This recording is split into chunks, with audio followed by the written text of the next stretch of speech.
This is episode 75 of Self-Made. Wow, we have come a long way. 3/4 of a way to 100. That is just insane. I think we are now, well, by far, I think we're the longest running cleaning business podcast, at least in Australia. And I'm quite proud of that. That was a goal I had when I started this podcast. I was like, I want to do 100 episodes. I remember listening to this other podcast from a well-known internet marketing guy, Russell Brunson, and he said that when he was trying to get on other people's podcasts to do guest appearances, a lot of the big names that he'd spoken to would only interview people if they'd done at least 100 episodes. And when he asked them why, they were like, I want to see that you really mean business, that you're really dedicated and that you don't give up. So it's interesting that people at the top really reward and give credit to people that just don't give up and they just have that relentless pursuit to get what they want. So in doing this, I went back to my first 10 podcast episodes and listened to a few. I honestly could not listen to them. It was a tough listen. I was cringing at myself and I can't believe how boring they are. It's so funny. At the time I was making those episodes, I thought they were great. I would listen to a bit of it back. I'd be like, yep, this is perfect. I'll put this out there. I got good feedback from the listeners.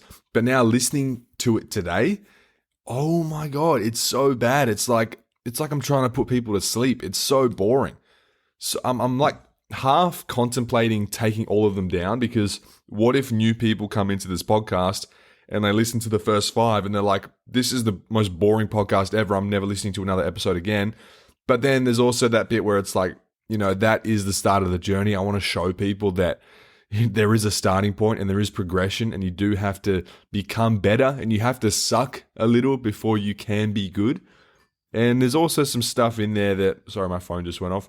There's also a lot of stuff in there that's just, there is good content. It's just not delivered well, if that makes sense. But yeah, I really hope new people that listen to this podcast aren't turned off by those first 10, maybe even more episodes, because they are really boring. I'm like, dude, you're not trying to read a bedtime story. Tell a podcast, get people engaged. Maybe that's why my viewership isn't as high as it could be. But anyway, I'm going to keep them up because it is good to see progression. It is encouraging for other people to see how much some people suck before they get good. And I think I'm pretty good at this now. I'm not amazing, but if you go listen to one of my first episodes and then listen to one of my most recent ones, you'll be like, wow, that is a big difference. And it's only been a year and a half, 2 years. So yeah, very, very proud of this milestone, 75 episodes. We are well on our way to 100, that was my goal when I started, and I'm looking forward to that. And let me know as well if you want to see more guests on the podcast. I've been trying to just reach out to people and see who might be interested, but it is hard to, even figure out who to get on. I don't know that many people, and many big names in this industry that I could get on who I haven't already spoken to that I know, right? So give me some suggestions. Let me know who you want me to get on, and I'll do my best. And it's also just hard to lock people down because everyone's so busy. But anyway, in today's podcast, I want to talk about simplification and the journey to simplification. It's not going to be a long one. I'm actually going to do a double episode this week because I want to talk about my story. In the I think it's nearly 3 years that I've been making content and being online and having this personal brand, I've never really talked about my story. I've given people a vague overview, I dropped out of school at 14, had never had a job, started the business at 18, and now here I am. But I want to do a full podcast episode where I really dig deep into my origins, and hopefully, I feel like this is a safe space, my podcast, where I don't have a ton of viewership here as opposed to TikTok or Instagram. So I'm happy to overshare a little bit, and in the hopes that it resonates with someone and it helps someone along in their journey. So I'm going to do a podcast episode. I'll probably do another one this week. So lucky you, if you do like the podcast, I'll try to record that. I'm going to structure it a little bit because it will be a long one. It's probably going to be an hour. Watch me say that, and then it turns out to be half an hour. But anyway, I'm going to do that. So that's exciting. You'll finally get to really know my story and how I came to be where I am, and how I kind of progressed along my business journey. But today we are going to be talking about simplification. So when I started this business, you may have heard me say before that I came into this business kind of seeing a gap in the market. When I started this business 6 years ago, there weren't many businesses that were doing business like they do today. With the online booking forms, the automated booking processes, even just like reminder emails and reminder text messages and all these different stuff and like automated payment gateways. These were not really a thing 6 years ago. People were just kind of like, if they had a website, it would have a phone number on to call them and request a booking, or you'd play email tag to get the cleaner. And it just was not a very refined process. And I was like, what if we just took the perfect systems from other industries and brought it into cleaning? Now, there were still a few businesses that did it like this, but it just wasn't as commonplace as it is today. And the first thing I noticed when I was doing market research, which is obviously the first thing you should do before you go into any business, is that it was just so hard to book with someone. Like, I was trying to get a price estimate for a clean from a lot of cleaners around my area, just so I could know what people were kind of charging, because I had no frame of reference for anything at this point. Like, I was brand new in the game. I had never cleaned a house. I'd never done anything. So I didn't know how much it would cost. Like, I'd never had a cleaner myself. I was like 17. And so I did that, and I immediately realized how hard it was just to get a price from somebody. People wouldn't get back to me. When they did get back to me, they'd just get back to me with more questions, and then I'd reply to that email, and then that would get sent into the void, and I'd never hear back from them again. And I was like, why is it so hard to do business with people? Do people just not want your money? And then, so when I went into my business and I started it, I just thought of every possible way that I could simplify the customer journey and make it frictionless for them to book with me. And so straight away, I had the website. There was no fluff on that. There was nothing that was going to distract or detract a customer from booking with me, which is the one thing you want a customer to do when they land on your website. You want them to do either two things. You want them to do business with you now, or do business with you at a later date. And if they don't do business with you now, you want to capture them in a way where you can market to them again in the future. So my website, it was very focused on driving conversions into a booking form. And for the people that didn't do that, I had my month of free cleaning competition entry thing where I could capture their details and hopefully keep them in my list and market to them later when they maybe were in a position where they wanted a cleaner. And so that was kind of how I started. So I had my Calendly booking form. I did in-person quotes only. I had a very descriptive service offering. I had like service checklists and all this stuff. And that was because I saw that gap in the market where I knew that other cleaning businesses just weren't providing this simple service. And simplification is like the most important thing in a business, right? Like, all the big businesses that we know, they have risen to prominence because they have a simplified process. Whether it's McDonald's, look at how simplified their process is for the customer. Don't worry about how complicated it is on their back end, but for the customer, it's so simple. Even like Subway, you go in there, you pick your bread, you pick your toppings, you pay, you walk out. IKEA, you walk into IKEA, you pick what piece of furniture you want. It comes in a very neatly packed box. It's got the instructions on how to put it together, and you can walk home with it that day. Right? Very, very simple processes. And that's why all these big companies, it's not hard to do business with them, because if it was, then not many people would do business with them and they wouldn't be as big as they are. Okay, simple as that. There's this analogy called the duck analogy. And it's quite, I guess, famous in like the programming world. So I come from a bit of a programming background. I don't have a degree or didn't go to school for it, but I am self-taught in a few programming languages. And there's this saying where they say, the simpler the user experience, the more complex the back end. And it's also called the duck analogy, where, you see a duck on a pond and it just glides effortlessly through the water. And that's what you or the user sees. But underneath, its feet are paddling like crazy, which is the back end complexity. And so, you don't see that, but what you see is what's on the surface. You see that simplicity. You see all of those hours and days and weeks of design and research and programming and development to give that simple result. And so it is hard to achieve simplicity, but it is well worth it. And the good news is we're not in the programming world where simplicity is the norm, and everyone expects things to be like ridiculously simple. If you think about it, like algorithms now will just do everything for you, and you like algorithms know things about you that you don't even know. Luckily, we don't need to be that Black Mirror-esque in our marketing and our operations. So in the context of a cleaning business, much easier to simplify the customer experience, which is a good thing. But hopefully you're starting to get that concept. So like, I remember when I was in Melbourne, I don't know, when was this? Like February? Yeah, well, I guess it was February this year because I'm what I'm about to say. But I was in Melbourne and I went to Chadstone shopping centre, and it was like, I think it was the day before Valentine's Day. So it was like the 13th or whatever. Valentine's is the 14th, right?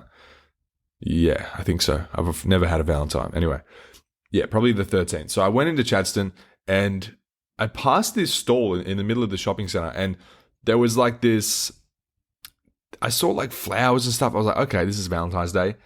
And then I looked closer at it, and there's like toys with the flowers, and there's also these cards that have handwritten messages in them. Like not just font that looks handwritten, but all the cards are actually handwritten in. And there's a sign saying that, you know, we can personalize these cards for you. We can write like the to and from, and we can package all of this together, and we can wrap it up, and we can put a bow in it, and we can put the card in a nice envelope, and there'll be nice wrapping paper, and you can pick from this whole variety of toys and like scents and flowers and things. And I was like, wow, this is really crazy. And I was with my friend at the time. He has a girlfriend, and so he was like, oh yeah, it's Valentine's tomorrow. I need to get something for my girlfriend. And he was like, this is perfect. So he picked out a set of flowers, and he spoke to the person at the stall, and she was asking him some questions about his partner, and he was answering them. And she was like, well, based on that, you should get her this, you should get her this, and we can get you this card as well if you want. Would you like us to address it for you? And he was like, yep. And so in the span of about 3 minutes, he walked out with this whole ensemble of Valentine's Day gifts for his girlfriend, and he did not have to put any effort in for that. It was a very, very simple process. She probably won't even know, or she probably doesn't know to this day, that he just walked in there. He didn't even know that he was going to get a Valentine's Day gift. I think he forgot that it was Valentine's Day the next day. So he walked in there, and then he walked out with this whole ensemble that he could then give to his partner the next day. And he paid a premium for it. It was not cheap. I remember it was a couple $100. So just goes to show that people pay for simplicity. They pay for a done-for-you service, something they don't have to worry about. And, you know, there's some things where you can get people at the right time with the right offer, and it can really hit, just like that Valentine's Day thing. Now, we can take that same idea, that same ideology for a cleaning business. If we can provide someone with a complete done-for-you service where we can do like all-inclusive cleaning, where you go beyond the basics, you provide a service that's so comprehensive that clients barely have to think. You supply all the materials, you handle keys or the entry seamlessly, and you maybe even throw in little extras like, you know, toilet paper folds, and like organizing people's stuff, and like rearranging things in high descending order, and just things that the client would normally have to do, that if someone came in and did it without even having to say it, they'd be like, oh wow, that's really nice. Like, you remove any homework for the customer as well. Like, no prep, no follow-up action needed on their part. Like, you don't have to clean before the cleaner comes, which is a big thing. And if you can do that, if you're happy to do that, then that's great, because that's just all part of the done-for-you experience. And like, when you handle everything A to Z in your business for the customer, you differentiate yourself. Many cleaners might still expect clients to declutter beforehand, or be home at a certain time and all this stuff. But you just say, you don't have to. We've got this. We've got all of it. So this done-for-you approach, it feels like a luxury, and it builds the loyalty, because people are willing to pay for convenience. In fact, 77% of consumers say that convenience, so speed and ease, is a key factor in purchasing, and they'll pay a lot more for a more convenient option. So think about that Valentine's Day stall at Chadstone. My friend was paying a very big premium on that stuff. Like the things he bought, it probably retails for $10, and he was buying it for like over 200. But what is he paying for? He's paying for speed and ease. He's paying for convenience. So why not let your service be that premium and ultra easy choice, right? And the simplifying, it doesn't mean slacking. It just means eliminating friction. So if your competitor makes life easier for clients than you do, then guess who wins, right? So make your service so effortless that choosing anyone else would feel like work. That's the key here. That is the differentiator.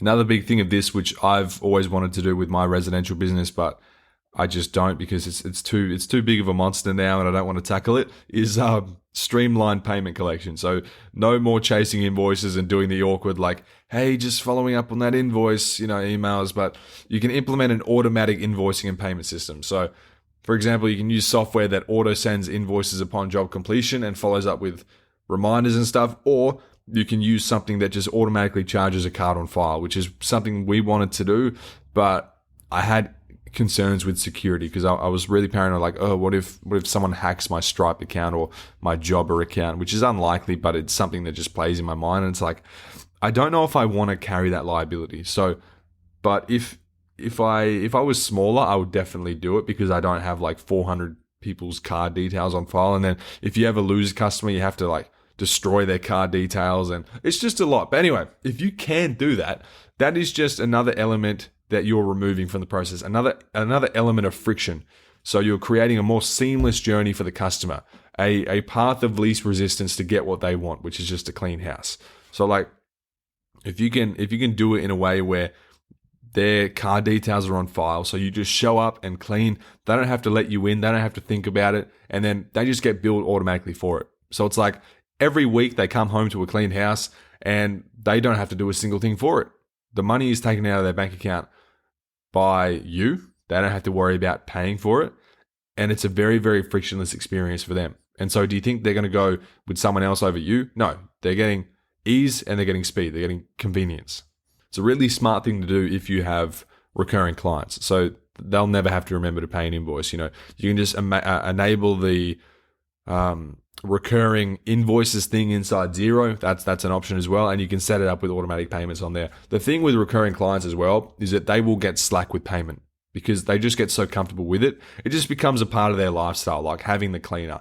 And so a lot of people will start to get slower and slower with their payment times, and it can be tough to crack down on it. So a lot of the time it would be easier for both you and the customer if there was just an automatic system in place. So you can do that with Stripe. You can do it with Jobber. Like I think Jobber uses the Stripe integration, but you can send like a form to the customer that just it lets them fill out their card details. And then once they've done that, the card details will be on file. You will never see the card details, but you'll have the ability to charge that card. So then after every clean, you or someone from your team can like manually just charge it.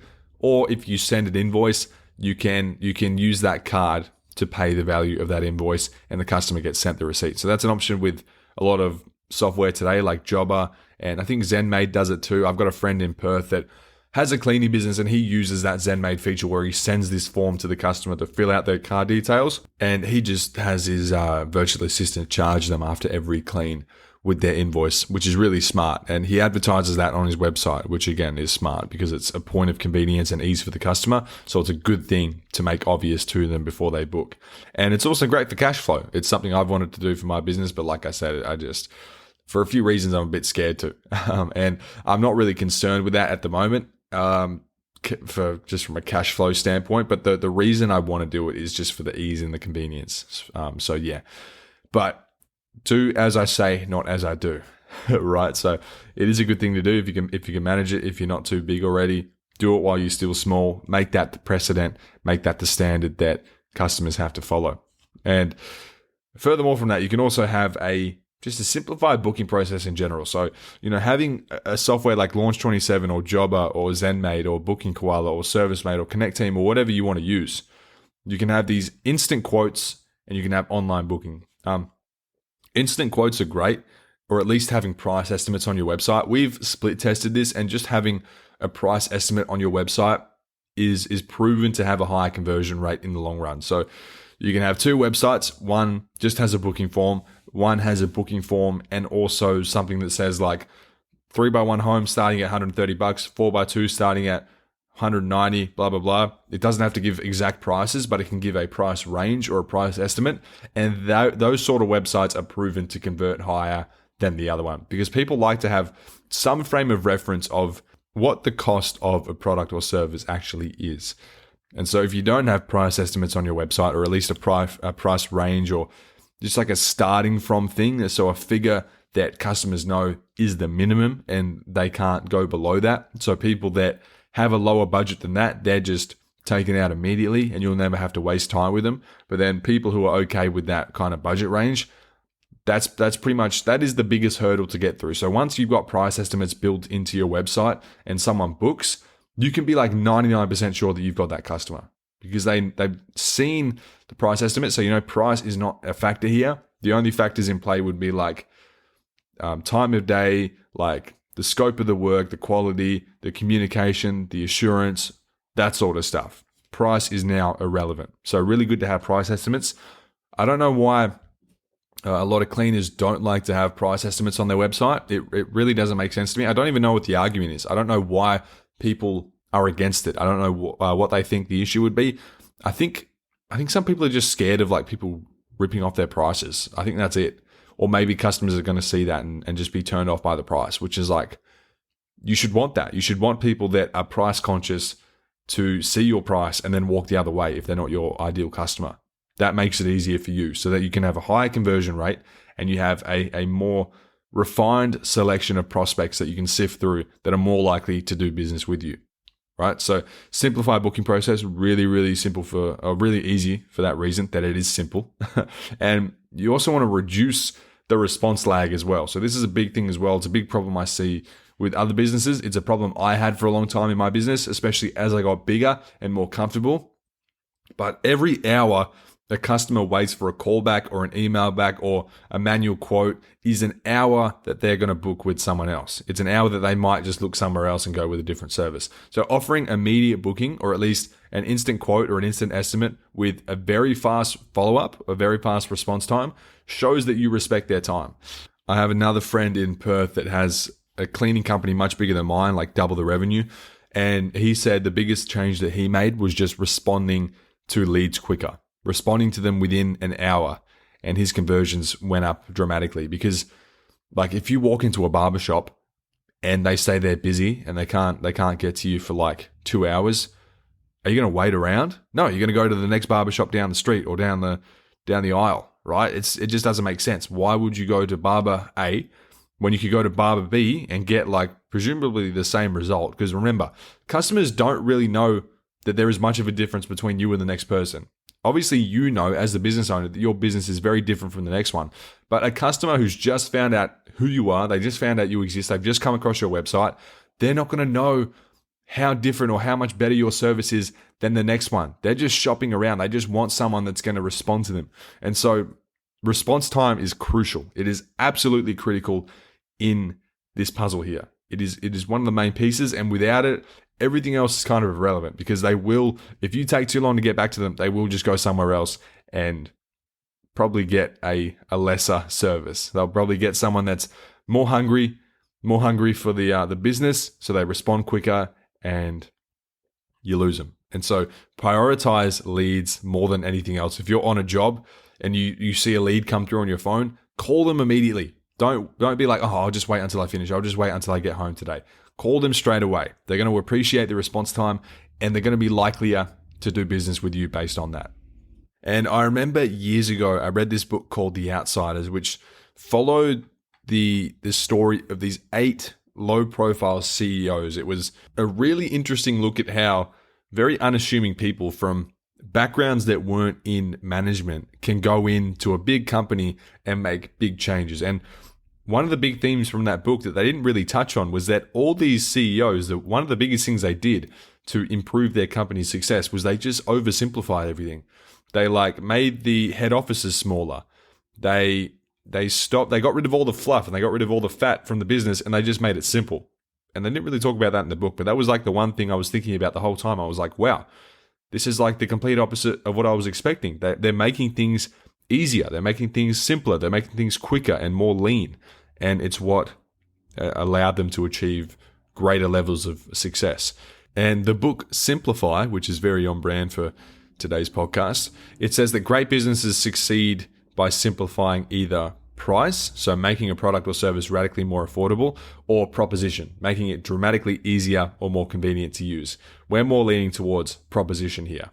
Okay, so there's these two parts, the price simplifiers, which is where you can strip down complexity / costs and scale that way. Like examples of that would be IKEA or McDonald's. And then the proposition simplifiers, where you can make the user experience so intuitive and seamless that customers are happy to pay more, which is what we want. So that's like Apple, Uber, Google, all that sort of stuff. And even like all these luxury designer brands, they're making the proposition better. They're simplifying it, but they're elevating it to a higher standard where people are happy to pay more for the convenience, the luxury, the experience, etc. So the takeaways from that book are that simplicity scales. The more effortless you make your product or service for the customer, the more likely they are to buy it.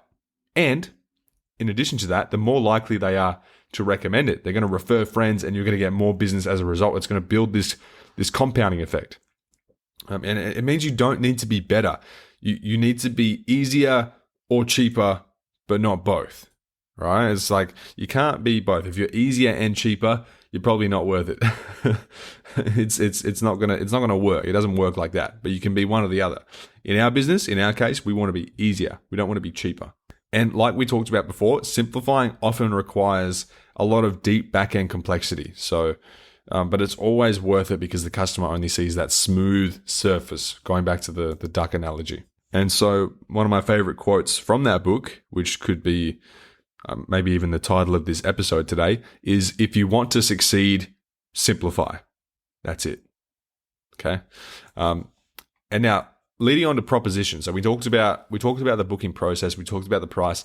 Now let's talk about the proposition or your service offering, how to simplify that, how to make it more appealing, how to make the experience better for the customer. So number one is you can productize your services, right? We're selling services, but we can productize them. We can commoditize them into a product. We can give them a name and we can give them an experience attached to it. So you can take a page from the gift basket idea with the Valentine's Day thing, and you can bundle your offerings into clear and tempting packages. So many customers don't know exactly what they need. And going back to what I talked about before, if you're slow to respond to someone, they go to the next business because they don't know A from B. They don't know what's different about your business compared to the next cleaning business. They're like, these are all cleaning businesses. They'll clean my home. I don't know the difference. Okay, so you want to productize your services. You want to bundle them up into offerings that are clear and tempting for the customer. So you can make it simple by offering set packages like your basic sparkle package, or like your deep clean deluxe, or seasonal specials like your spring clean reset, or spring whatever you do around certain times of year. You can have like your Christmas cleaning, all that sort of stuff. You can have these productized names for your services that make it easier for people to understand what they are, what it entails, and book it. So you can describe exactly what's included in each package in plain language, and that way the customer can pick a package and immediately know what they're getting, and then they can have a little deeper look into it and see all the inclusions and where all their money is going for that service, if that makes sense. And if you look at my business, Enhanced Cleaning, we have oversimplified. We only have one package now that we offer. It's called the 101-point Sparkling Home Checklist. A lot of people copy this, which is annoying. Like, take inspiration from it, sure, but don't copy it word for word. Like, how hard is it for you to add like 9 more things to your checklist to make it 110-point checklist and name it something else? So many people copy the exact wording of it, and it's like, dude, that is so dumb. And like, it shows how lazy you are. But anyway, that's how much we have simplified. We offer one service. Customers know exactly what they're going to get, and it has made the experience for them so much easier. And it's also made the experience for our staff so much easier as well, because we only have to train them to do one sort of clean. So it's really good. And try not to use a lot of weird jargon that people aren't going to understand if they're not from cleaning. Just try to keep it simple and very broad, so it can appeal to anyone that's reading it. Okay. The next thing you want to simplify and streamline is your quality inspection and follow-up. So, checking your work so they don't have to, basically. Like, build a quick quality check into your service. It could be as simple as a supervisor or a team lead doing a final walkthrough before leaving the client's home or work site, or even just using a checklist to ensure that nothing was missing. You can place that on the customer's bench after every clean, or you can email it through if you use something like Jobber and you've got those automatic electronic checklists, stuff like that. So you can do that, and that way, that internal simplification means fewer complaints later. So you can catch the issues before the client does, and it means that they're not going to have to look for things that you've already looked for. So it makes it easier for them. They're happier and you're happier because you're getting less complaints and you're getting more positive feedback from the customer, and you're retaining customers for longer because that customer experience is more streamlined, it's more easy, and it's speedier. And also just automating like the how did we do process, like the follow-up text or the follow-up email, or leaving the card on the customer's bench that has a QR code to go and leave you a review, and it has a referral offer. So if they refer a friend, they can get 50% off their next clean or their next clean free, or whatever you do for your referrals and stuff like that. So that is another great way that you can streamline the process and make it easier for the customer. And a lot of people, if they love your service, they'll want to recommend it to friends and family, but it's not really that easy for them. They don't know exactly how to do it. So if you can just make it easier for them, just leave a card on their desk, and it has like a QR code and it has a referral offer on there. They can give that to a friend, and happy days, right? Most people, they love your service. They would want to refer you, but a lot of the time they just forget, or they can't be bothered. But if you make it easier for them, it makes it easier not only for them, not only for the person they refer, but also for you, because you're going to get more business and you didn't have to do anything besides leave a card on someone's bench for that to happen. Same thing with the reviews. If you can leave that card that has a QR code on there that says leave us a review on Google and Facebook and get like whatever, $50 off your next clean, which is an offer we do. We give people $50 off if they leave a review, because reviews are good for SEO. SEO is good for us getting customers, and so the flywheel keeps turning. And basically, if it isn't already obvious enough, simplicity sells. That's the core message today. Simplify everything you possibly can. From the first message, the easy booking, to the final touch, like the follow-up and the payment, to what comes after it, like just asking for a review, giving a referral bonus. All of this stuff should be streamlined. It should be effortless and frictionless for the customer, and it should be simple. It shouldn't be a lot of steps. There shouldn't be a lot of hurdles people have to jump through to do certain types of things for your business, from booking to just like looking at your service offering, to getting a price estimate, to leaving a review, to giving feedback, having automatic feedback systems and feedback loops in place. All of this stuff, all together, it makes the simplicity work. It makes the simplistic nature of a business really function in a way like it does for me and a lot of other people that have implemented this kind of ideology, I guess, and this mindset towards what they do. It makes a very big difference, and especially at scale. It's much easier to scale a simple business than it is to scale a difficult one. So pick simple. It's good not only when you're starting out, because it makes it easier for you and the customer, but later on when you've grown. As a byproduct of that simplicity and that streamlined nature of your business, it's going to make it simpler for you to scale, because people just tend to flock to what is simple. Like, remember that Valentine's Day gift thing at the shopping center? People flocked to that because it just removed every obstacle in getting a great gift for their loved one. And you can do the same in your cleaning business. Remove every obstacle to getting a clean home and just work backwards on that notion. How do I remove every obstacle for my customers getting a clean home, from the price estimates to the booking to the follow-up to everything, the onboarding, delivering policies and terms and conditions. Absolutely every aspect of a business can be simplified, and it should be simplified, because customers value their time and peace of mind, and they will reward you for respecting that. And they will reward you with the dollars in their pocket, more specifically. Just as I said that, I got an email reminder about a clean for my place in Bunbury. I just got a reminder for my grandparents' house down south, because my email is linked to their booking since they don't have one, I think. Something like that. Anyway, yeah, so, but for an action step, take a look at your current operations and ask, where is the friction? Is it in the scheduling? Is it in the quoting? Is it in the payment? Is it in the follow-up? Is it in something else that's in between those things? So just pick one area this week and apply a simplification tweak. Maybe, setting up that online booking form, or maybe even a website if you don't have a website yet, or maybe a Facebook page. And if you have a Facebook page or a website, just think about how you can streamline the customer journey on your page. So look at my website, look at how frictionless that journey is from landing on the website to figuring out who we are, what we do, what the service is, and then booking. Very frictionless. It is, we give people the path of least resistance to do what we want them to do. And then if they're not ready to do business with us right now, they can enter into our free cleaning competition so we can retain their details and market to them later. And I think also I want to add, just don't copy. Don't copy word for word like a lot of people seem to do. That is lazy. It's going to show people that you're lazy. And algorithms are smart. If they see that you've copied something word for word somewhere else on the internet, they're going to know that and they're going to punish you for it. So I'm not saying this because I want to look like the only person who's done it. I'm telling you this because it's going to help you in the long run. You're going to only hurt yourself if you copy someone else's business, okay? So yeah, just for an action step this week, just look at your operations now and ask, where is the friction? What can I do to make this simpler, more streamlined, more easy, faster, whatever it is? Because even small changes can have an outsized impact, like we talked about with programming, like making simple changes in the user interface of an application or a website or a software.